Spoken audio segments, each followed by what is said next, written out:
This is going to be a short account of a new structure that I have formulated for Transcendental Qabala, the philosophy system. Basically, I'm now mapping it to the zodiac. The zodiac has 12 signs in it, and each sign has divided into 3. So traditionally there are 36 what is called decans, and a decan is a group of 10 days. So I've distilled Transcendental Qabala into 36 concepts, 36 terms really that should refer to concepts, and then it can now sort of cycle through the year. So like every 10-day stretch of time is devoted to a single concept. So it has this liturgical quality. To me, this solves some problems that I've been wrestling with for a long time about how to authentically unfold the elaboration of a philosophy system, because that has to take place over time, but then during the period of time you evolve. And so, this way the system can kind of like be transformed every year. Also, it solves the problem of the starting point of philosophy, both in terms of its structure and in terms of its kind of conceptual hierarchy. Because there is no starting point to the zodiac, there are sort of 4 starting points. Like each season has a starting point, but there's no like one main one. There kind of is one main one, which is Aries, which corresponds to the resurrection of Christ. But that's the resurrection of Christ. Capricorn corresponds to the actual birth of Christ. And as I see it, Libra corresponds to the Immaculate Conception of Mary. And then we have, what's the other one? Cancer, which corresponds to Pentecost, which is the birth of the Christian Church. So with that in mind, I'm just going to without really explaining anything, just run through what concepts I'm mapping on to what decan. And then this will be a structuring principle for the elaboration of this philosophical, theological work kind of from now on. Also, I'll just mention that there are liturgy shows coming up that you can see in the tour dates below, starting with the show in New York this coming Friday, or Sunday rather, and some shows in the Netherlands and Texas and Nevada and California. Okay, so I'll start with Capricorn. I had this epiphany during Capricorn, which takes place during December. And the 3 decans I associate with Capricorn are the Ark, the Armistice, and Sacred Labor. Everything I'm saying here has some kind of presence on the arcwork.org website, by the way. And basically, these aren't even really concepts. They're more of like images that are fed by the kind of more hardcore conceptual work in other parts of the system. So they're kind of like the starting point and the culmination. The arc is something like the body of Christ, as I understand it. Not exactly the same as the Christian Church, because it also involves civil rights movements and artistic originality and so forth. So, but it's an intergenerational sort of nexus of the holy, basically.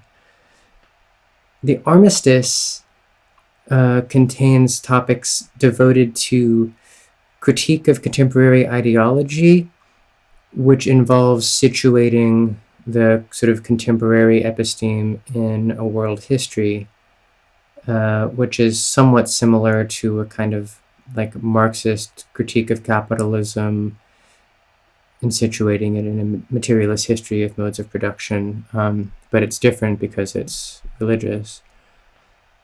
And sacred labor describes the ongoing process of arc work. So these three are all about arc work. So the arc is a sort of entity, and then sacred labor is a delineation of the process of giving birth to the kingdom of heaven through these different humanist as well as spiritual and scientific and mathematical domains.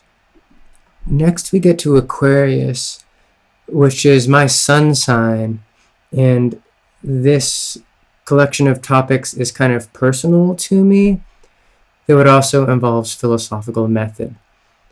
By the way, I usually use groups of 4 decans, even though astrology uses groups of 3 decans. So my decans actually go in and out of sync with the signs of the zodiac, which I think is kind of interesting too. So the 3 that are in Aquarius on this topic of method, basically. First, there's the question of how a system of philosophy should be structured. And that takes the form of a sort of historical analysis of like what types of topics are taken to altogether constitute a system of philosophy. Usually like logic, metaphysics, physics, ethics, or whatever in ancient times. Then for the next decan, I pass to the question of what is the correct starting point for philosophy? What's the correct question that kind of animates it? And is there a way to start with the foundation, like a kind of answer, like something that you can be sure about, and then build a system from there? Now, there's a whole history of this question, and in the post-Hegelian world, one is tempted to think that history philosophically. The danger is that then you accidentally re-import history into your philosophy. So there's that dialectic there or whatever. But so this is kind of a history of the question of the starting point of philosophy. The third decan, I then basically describe my relationship to philosophy and why a certain cluster of questions have been so perplexing and important to me since I was, like 12 or something like that. And so that's kind of like my personal relationship to this history and to, not just the history of the discipline of philosophy, but the type of experience that makes a philosopher or whatever. Then we pass from Aquarius into Pisces, and we get to the decan that kind of sums up this section on method, which is an elaboration of the basic structure of the 36 decans of Transcendental Qabala, sort of connecting the threads between the insoluble philosophical problems that I face as a person and the history of the starting point of philosophy that goes beyond me, and the history of the structure of philosophy and its relation to other phenomena in the world. From there, I get to the first kind of properly philosophical topic, which I call the four cardinals. And the four cardinals are split between Pisces and Virgo. The basic idea is that it's a sort of a thesis, I guess, that there are four possible approaches to philosophy.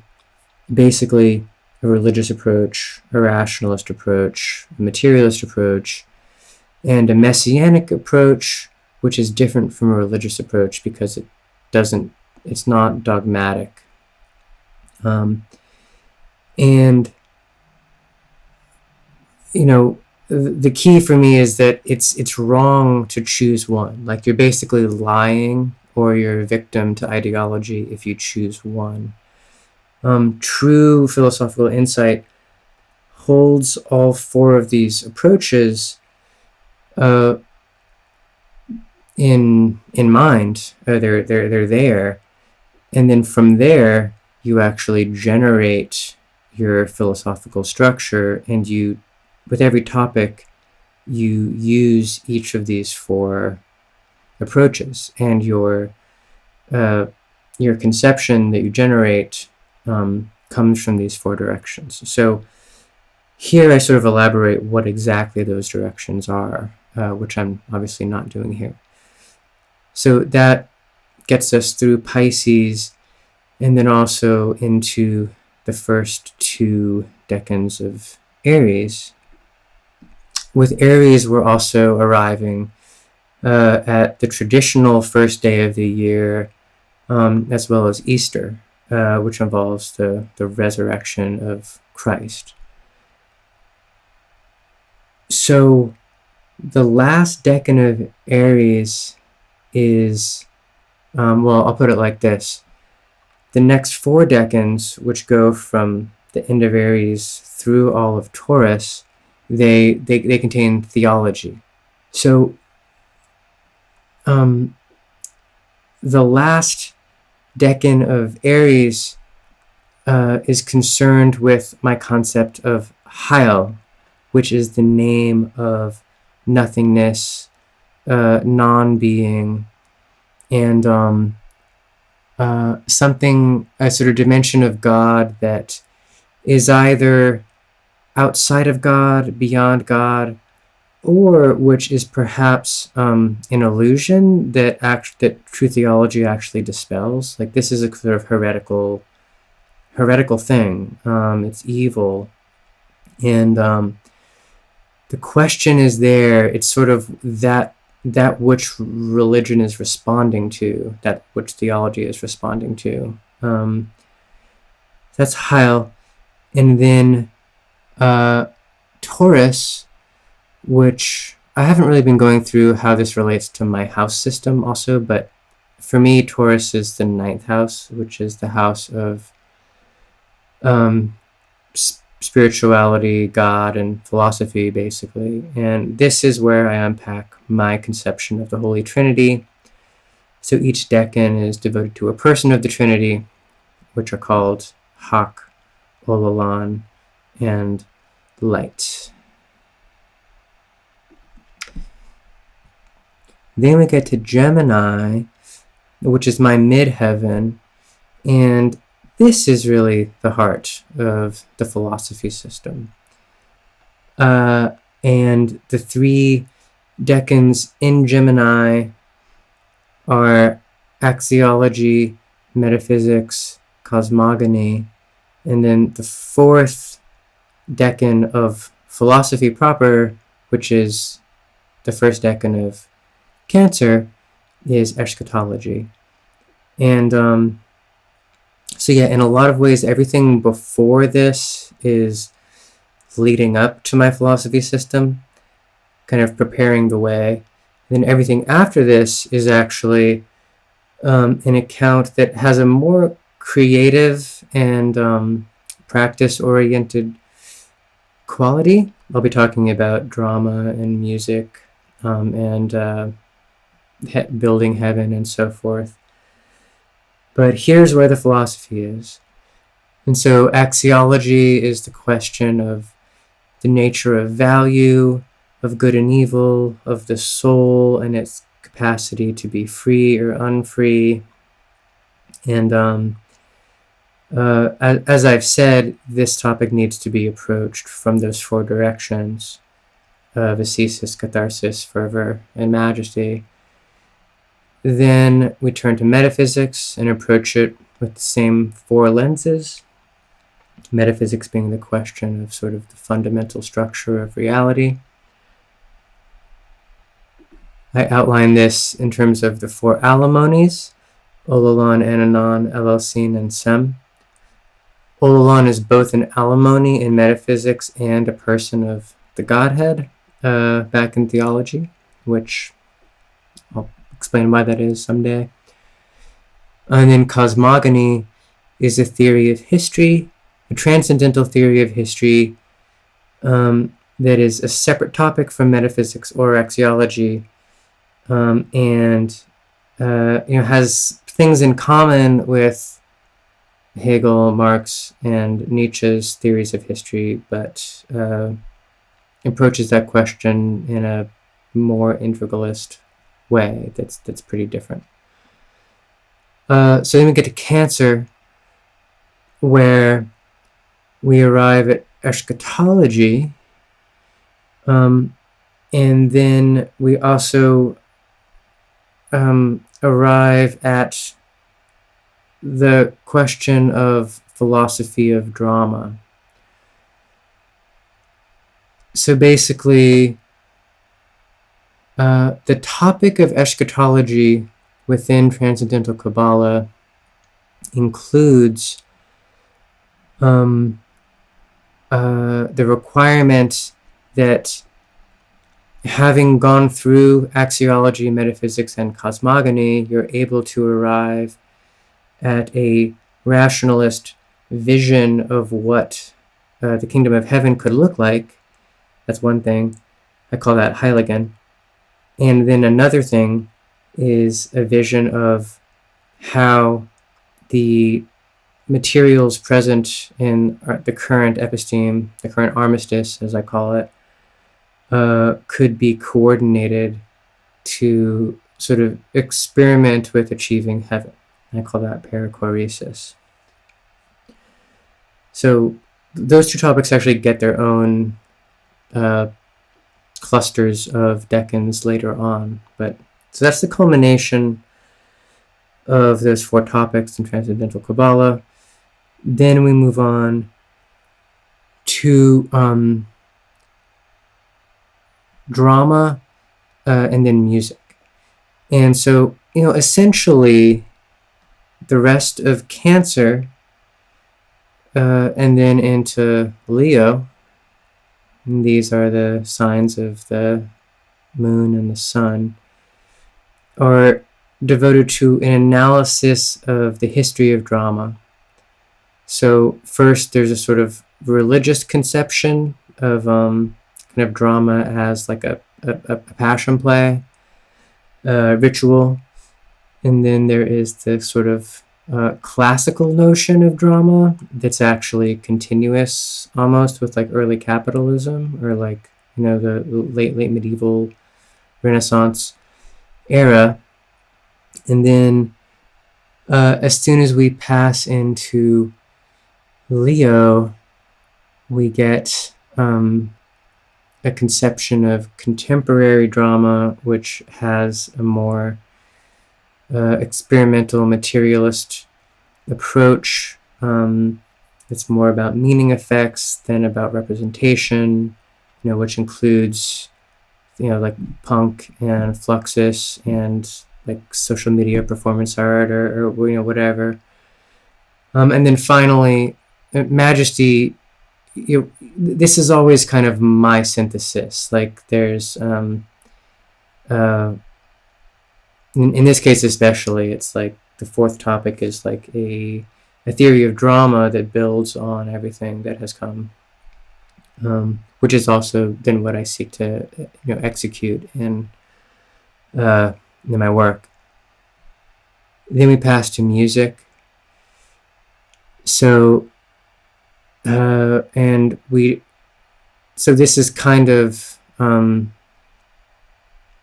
elaboration of transcendental black metal, beginning again with a religious conception of what music is, that pulls from the kind of Sino-Vedic complex of religion just as much as the Christian one.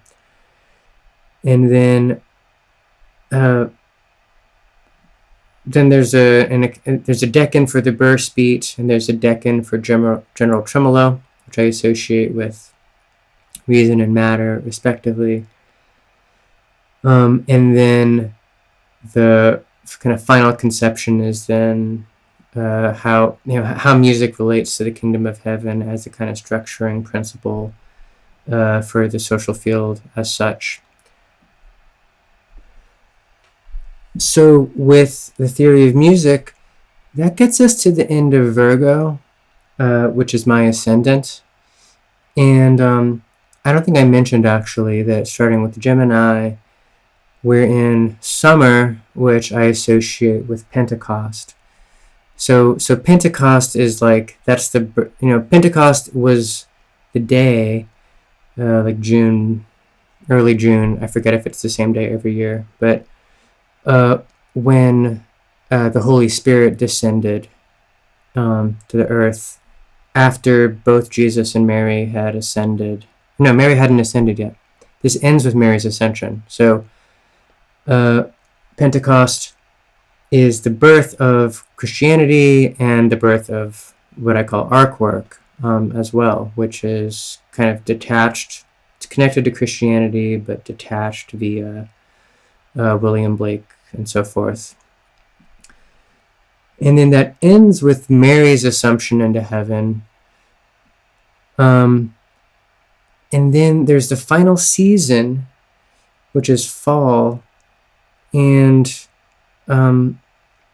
this begins with the Immaculate Conception of Mary, actually. So with the birth, so Mary's birth, Mary was the first person who was ever saved.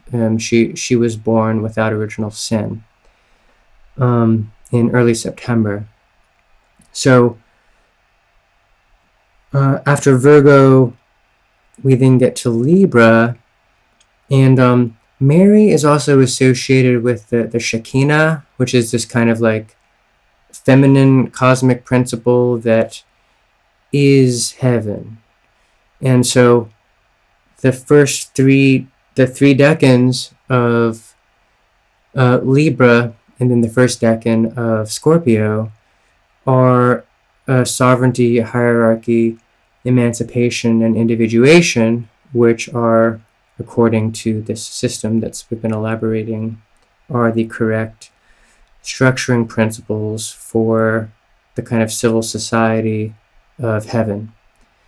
And it kind of makes sense that individuation, the final one, is in Scorpio, because that's the one that involves actually a lot of conflict.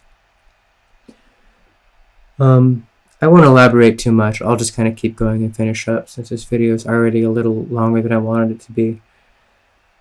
So then in Scorpio, we pass from the elaborated vision of Heiligen to a set of concepts, a set of 4 concepts that govern perichoresis, which is a sort of new conception of the Holy Trinity that maps music, drama, and philosophy onto its persons so that they can work together to transform our current world into heaven. And just like everything, including the vision of Heiligen, the 4 is structured by the 4 cardinals: ascesis, catharsis, fervor, and majesty. So for Heiligen, that was sovereignty, hierarchy, emancipation, and individuation. And for perichoresis, and I won't even unpack anything right now, but it's siphoning, coalescence. Those are the two that are in Scorpio, which are, they have a bit more of a cold edge to them. And irrigation and catalysis are these two other principles of perichoresis.